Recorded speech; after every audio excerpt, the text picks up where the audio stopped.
A-K. Terry Almanza, Terryalmanza. And what organization do you represent? Drug Induced Homicide Foundation. What does this organization do?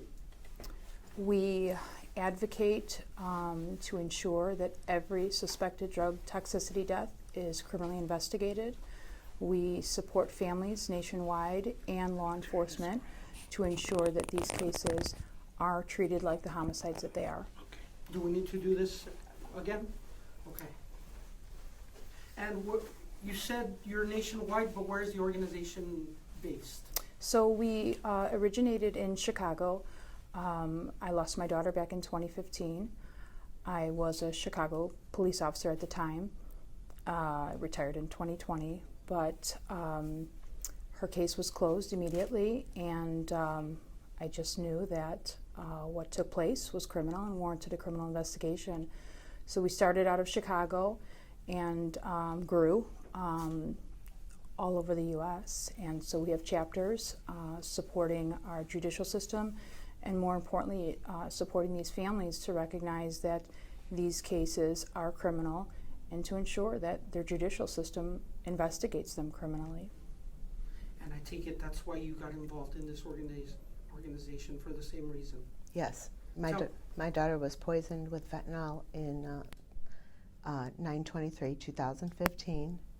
She was in a rehabilitation center that was in Pompano Beach, Florida, and she was dumped off at the airport 13 hours before a flight that was supposed to get transferred into a medical facility.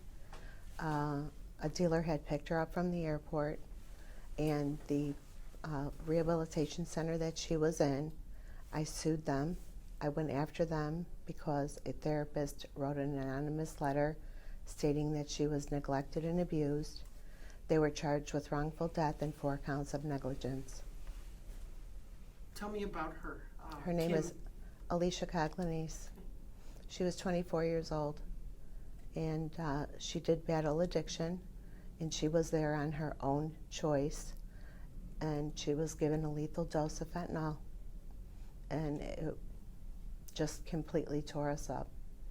What was she like before she was introduced to these powerful opioids? She was a very happy, loving, giving, friendly, very friendly girl.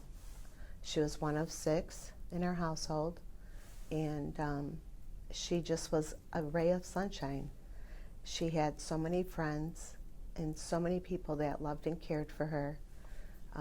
We had over 350 people in attendance at her funeral, and it just came as such a horrific tragedy that when I found out about Terry and drug-induced homicide and hearing what happened to Sydney, I just knew that I had to become a part of this, because our children are being poisoned to death, and it's not fair, and it's such a cross between so many different avenues that are creating this problem. Tell me about Sydney. What was she like? She was beautiful, incredibly beautiful, smart, athletic, tiny but mighty, giving, so very giving, loving, silly, very silly, young, just 18. I just graduated from high school, and love beyond measure, just a joy, and she's gone now. Do you know how she got involved with this opioid? So Sydney had carried some childhood trauma. She had lost her biological mom at the age of 3. At the ages of 4 and 5, she was a victim of multiple sexual assaults, and carried that until she was about 14. Unfortunately, she started, doing some of the things, when kids are struggling, different friends, withdrawing, at home, didn't really want to play sports anymore. And family started to identify that she was struggling and got her into counseling. It just happened so very fast.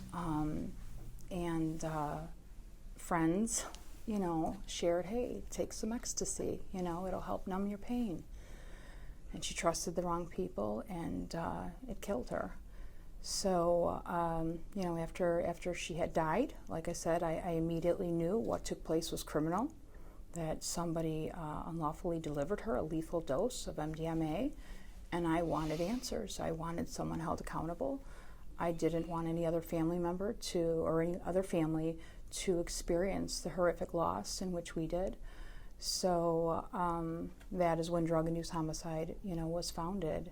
And like I said, we are just, all across the U.S. and supporting families who, are being told by our judicial system that your kid made a choice, or that your kid was a junkie, or, what did you expect was going to happen? So, arming parents, with the knowledge that these are criminal investigations, and, trying to shift our judicial system from accidental to now homicides and investigating these deaths criminally. So someone's hearing this video and they're like, that's what happened to me.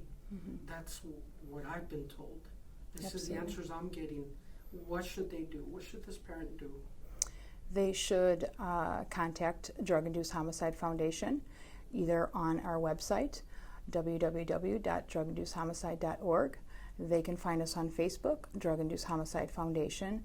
We have private chapters for every state. We have a public page for any person to follow. We are on TikTok. We are on Twitter. Our numbers are listed on our foundation, and they should absolutely contact us so we can be of support in getting them the investigation that their case warranted.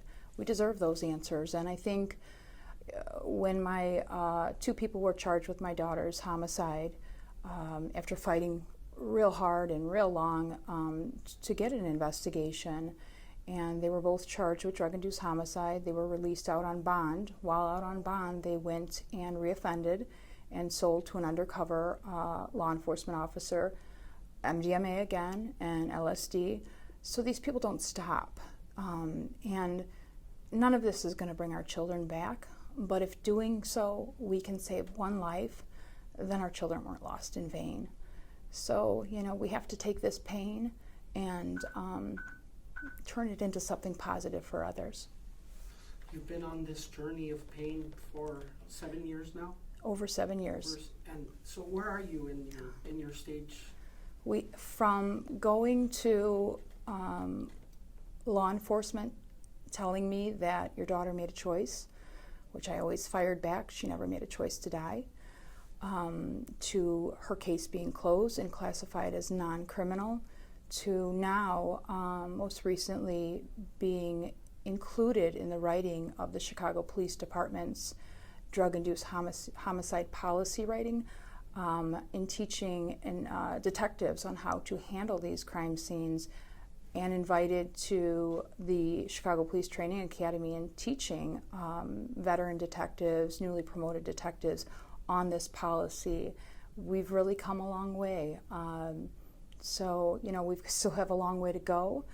We want to ensure that every law enforcement agency has a policy to ensure that when this happens, we are going to take those phones, we are going to speak to the witnesses, we are going to go through those banking apps, we're going to try to identify the source of that unlawful delivery and lock them up. And Ms. Almanza, how Yes. is she doing on her journey as a mother who's lost a loved one? How are you? I'm surviving. I'm thankful for the families that have united with us, whether it's within our foundation or foundations alike. So with them, I'm thankful because it is a horrific loss, and it's something that unless you've suffered that, it's very difficult for someone else to understand. So as much as I dislike that Kim has to be here with me, I'm so thankful that she is. And Kim, if a parent is listening to right now and they haven't lost a loved one, but they know that their child or someone they love is struggling with substance use disorder, What advice would you give that family? What should they do? They need to try to get their children help, but they have to be very cautious as to where the help would come from. They have to make sure that any kind of facilities that they would go to would have to be licensed. They would have to verify, the type of establishment that it is. Unfortunately, there's a lot of establishments that are out there that are not in the market for actually treating the problem. They are part of the problem. They are, there's body brokering, they're laundering, they are not qualified, they don't have physicians and staff to accommodate them. And the most important thing is, the reason we're doing this, the purpose of this is, we can't bring our children back, but if we could just save one and save one other mother from this heartache, this cross that we carry this cross with us every day. It's just a matter of trying to help somebody else and save somebody else from living with this. As far as the treatment, that I'm not qualified to say. All I know is that there are more unqualified facilities that are just making tons of money from insurance fraud that are not educated enough to solve the problem. So they need to be careful. Yes, very careful. So another person mentioned about also when a medical professional prescribes medications to you, be careful what they're prescribing you. Ask questions. It's okay to ask questions. Absolutely. It's okay to, especially with parents. Well, can you speak on that? We do have people within our Illinois chapter who have lost children at the hands of, a physician, a licensed physician.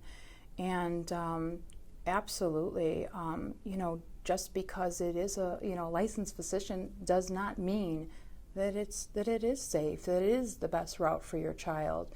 So ensure that, that they know what they're doing, and they're not, over medicating, and they're not, giving, 5 refills of, 90 pills and, for a toothache or, so absolutely we are losing our children at the hands of licensed physicians as well. So parents have to be aware of what their kids are taking, and how much, is being prescribed, and is that safe? And, meet with a second doctor, meet with a third doctor, and ask those questions, because we are losing too many lives.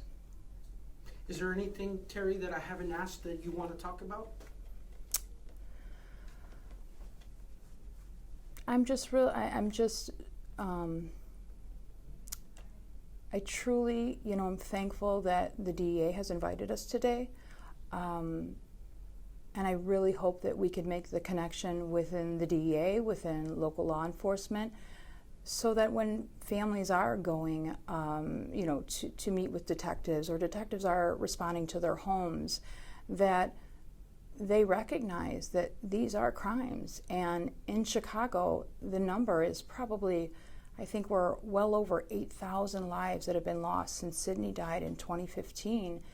And of those 8,000, there's only been 3 convictions for drug-induced homicide. And I'm a retired Chicago police officer. I love the police, and I love the Chicago police, but we can do better. I know we can do better. And we have to send a message to these drug dealers that if you're out there peddling this poison, we're coming after you.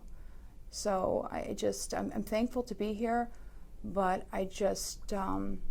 it's sad that I don't think that there's anything crueler of our judicial system than to task a parent, a bereaved parent, with pleading with law enforcement to get those answers, to get that closure, to ensure that dealer isn't going to go back out there and do it again. So thank you.